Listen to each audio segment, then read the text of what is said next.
Hey guys, this is What If Deku Had Pokemon Powers Part 2. Now, this is a fan fiction I really like. And my last What Ifs, I told you I'm going to be a lot more emotion, voice acting, and a lot more prep time and stuff like that into my videos. Make them a little bit better quality and stuff like that. With a consistent type of audio throughout the whole video. So something like this. But I hope you enjoyed the video. And let's just dive right into this fan fiction. We started the story off last time we left off as Deku got home after he felt a burning pain in his chest.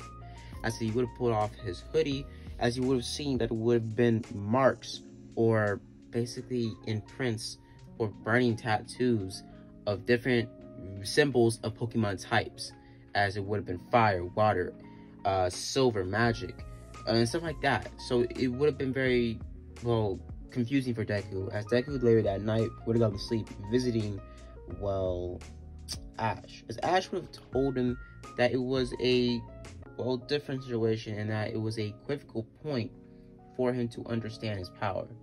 And that it was something he needed to learn, because over time he would get to a certain point where his physical body would start to emit attributes from the other world, aka tattoos of different forms and animals or Pokemon he has powers from.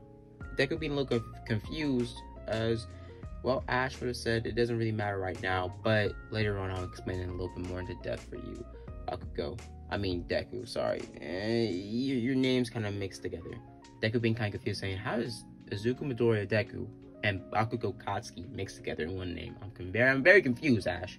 Ash is saying it doesn't really matter, but that you should wake up and that you're almost late to school. As Deku wakes up from his bed, as he walks home, he walks to school as he catches the bus.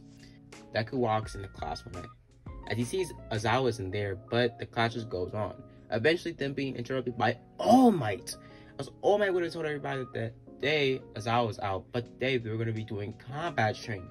And that today we're going to be learning about how the pros make the clothes make the pros. As he would have clicked the button and a bunch of suitcases would have came out of the walls, showing numbers correlating to the students, them grabbing their suitcases, and basically All Might taking the whole, time to say the same thing he was saying in canon about how the pros make the clothes or the clothes make the pros or something like that, as everybody would have been told to go in the changing room and get ready into their hero costumes.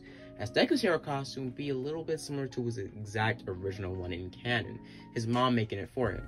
As Deku's hero costume would have been very much, fitting, as it would have been a pretty good hero costume. He doesn't really need that much, but Deku needed a little bit to make himself durable. So it would be a darker green version of his light green suit he had in canon. As this suit was very durable, and not very durable. It was the same suit his mom made for him, and it was helped a little bit by the hero, place he ordered in the money for. But basically, the suit was pretty good. The same type of basis and suit design as his original suit in the first season. So it was a pretty, basic suit that was pretty well put together. As Deku was pretty, excited with the suit, as it would also have a Pokemon symbol in the front, like a Pokeball symbol, and also it having the same symbols Deku has on his chest, pretty much stitched on the front. At his mom, he would have added this last edition, asking his mom to do this. As right that very night, the hero suit would have been, commissioned to UA. As we would see that Deku would have already been kind of, impressed by the logo and the quality of the stitching, as he would have been pretty, proud of his mom. As he would have gotten ready, as everybody would have said pretty cool symbols, and that it was really cool. It was really cool and kind of original. As Bakugo would have been taking an interest to the fire logo or the fire symbol on Deku's chest, saying it's pretty cool looking. As they would have, had a little, compliments on Deku's suit design and the logos and how it was pretty original, and it could be a pretty good marketing scheme. And he had a original, very eye-catching logo to his hero costume that could give him a lot of sponsorships and make him pretty popular in Hero Gate in terms of popularity. As we see that Deku would have been pretty pumped and pretty, excited. Everybody was saying his hero costume was pretty cool. As Bakugo would have just scoffed, saying it looked kind of weird, but Deku just scoffing back at Bakugo.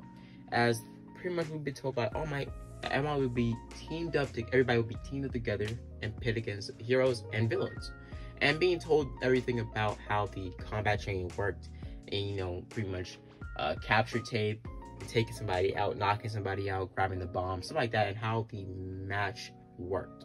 Everybody being teamed up the same, and Deku being teamed up with Ochaku. As Deku got teamed up with Ochaku, and wouldn't got ready. Ochaku having the same suit she has in canon, as they would have got ready.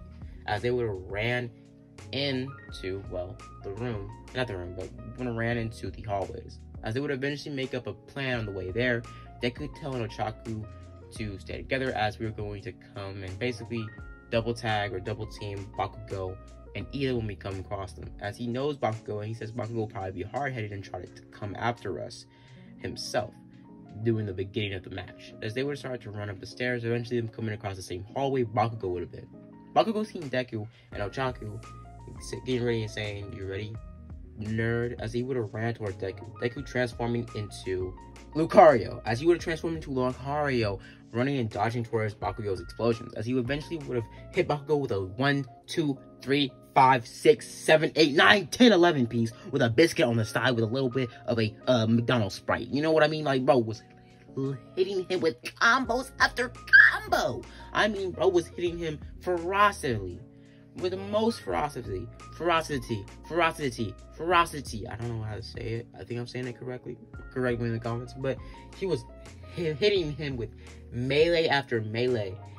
Hammy after hammy. Ochaku being kind of confused on how bad Deku was, like, pointing these punches in. Deku holding back a little bit, not trying to over, you know, blow and over, like, straight up pummel Bakugo on the ground. Bakugo being over, you know, whelmed by these punches and energy-based attacks, as Bakugo eventually get pissed, pulling one of his gauntlets, point-blank range, hitting it right between Deku's chest, pushing Deku through the ceiling into another building, another freaking building in the fake city, as Deku would have been ran into another building, as All Might would have been shot by this turn of events, as All Might being confused, saying that probably killed him, as he would have switched the cameras in the other building, Deku being unharmed, getting up and coughing up a little bit of blood, as he would have rushed back into the other building, jumping a crazy long distance into the building through the pillar or the hole he made when he flew out of the building, as he would have landed back to the building about 6 feet away from Bakugo. Bakugo getting back up and limping, as he would have gotten another explosion ready to throw towards Deku. Deku dodging it and hitting him with an energy-based attack punch, as he would have hit Bakugo into the ground, as he would use telekinesis or telepathy to mess with Bakugo's head, as he eventually would have dashed off through the smoke screen Bakugo made with the explosion he made earlier with the gauntlet, as Deku would have started to toy with him. Ochaku being told by Deku using his telepathy to tell her to go up and pretty much stall Ida while he takes care of Bakugo, as she runs away through the smoke screen, being guided by Deku to get out of the way of Bakugo's attacks, as she would have been able to get up the stairs and on her way to Ida, as he would have started to go in with these punches and ferocity and basically going crazy on Bakugo. Bakugo getting overwhelmed and starting to go crazy and not holding back anymore, as he would start going explosion after explosion after explosion after explosion, pushing Bakugo against the wall and basically against the wall, as he would start to basically, I should have just beat the absolute snot out of Deku. As soon as he got his hands on Deku, as a physical, like, not explosion, he started hitting Deku with uppercut, left hooks, right hooks, uppercut, left hooks, right hooks, like, go again and again and again, basically grabbing Deku's ears and starting to chuck him against the floor. Him basically whamming on him. I mean, like, just hitting him again and again and again and again and again, just going wild. Deku coughing up blood. As Deku would have seen that Bakugo was, like, going wild. He was going to kill Deku. And Deku was getting overwhelmed at this point. As we would see that, well, Deku was kind of shocked that Bakugo went this, like, bad, this ferocity, this level of anger that Deku was seeing from Bakugo's eyes. Deku seemed like he couldn't really hold back as much anymore since he was holding back a lot. Since Lucario is a pretty powerful Pokemon, he would have hit him with a huge energy blast, pushing Bakugo against the ceiling, grabbing Bakugo's hair, and chucking him against the floor, knocking him out cold. As Deku would have won the match, or won the fight. As Deku would have ran up the stairs, seeing Ochaku fight Ida. As Ochaku would throw a left hook, right hook, eventually trying to make Ida float, but Ida grabbing out the way, as she would have just made some rubble float. As she would have started to jump on rubble, trying to get towards Ida, but Ida grabbing the bomb and running around the room. Deku seeing this, as at this point up the stairs, he timed out. So Deku had about 3 minutes of just not having his powers. So Deku was about to run towards Ida to try to, stop him, try to get in his way. But he knew, with, to pretty much pretty much him looking and seeing how much Ida was putting, how much energy Ida was putting into his legs, and him running around the room, and the amount of sheer ferocity he had in his legs. I said it correctly. Jesus, thank you. But basically, we would see that Deku knew for a fact that he really couldn't just jump in full force in front of Ida. It would probably obliterate him. So what happened is, well, he got ready. Deku grabbed a piece of rubble and checked it full force, timing it right, hitting hitting Ida right upside the head. Ida falling down on the ground like a sack of potatoes. As Ida would have gone up, looking towards Deku, Deku saying, "Oh, you really thought without my powers I couldn't beat you? You must be sadly mistaken." As he would have chucked another rock towards Ida. Ida being on the ground, being pummeled by rocks, basically being scolded and stoned, as Ochako would eventually come up behind, Ida grabbing the bomb out of his hands and winning the match. As we would see that the match would have won, or they would have won the match, heroes would have won, villains would have lost. Deku saying that his whole rock throwing technique was a little bit off, but it worked nonetheless. Deku being kind of resourceful in that moment. As Deku had a little bit of, more trained with arm throwing, since he did actually was trained to throw a Pokeball, and soon maybe a Pokeball might be a part of Deku's arsenal of weapons, maybe, but we're not gonna get into that. So I hope you guys enjoyed the video. Hope you guys like and subscribe, and as always, guys, have a blessed day. I'm gonna leave that off right here, guys, because I'm gonna be doing a whole I'm gonna be working hard on my Captain America stop motion today, and also working a lot harder on trying to get a basis for when I maybe hit 8K subscribers. I'm probably gonna make a What If movie, but I don't know what if I should make it on. I have a basis of it, but I don't know what character I'm gonna do What If on.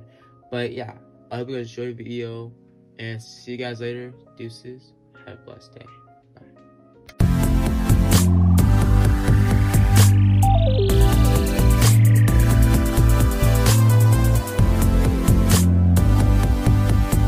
Bye.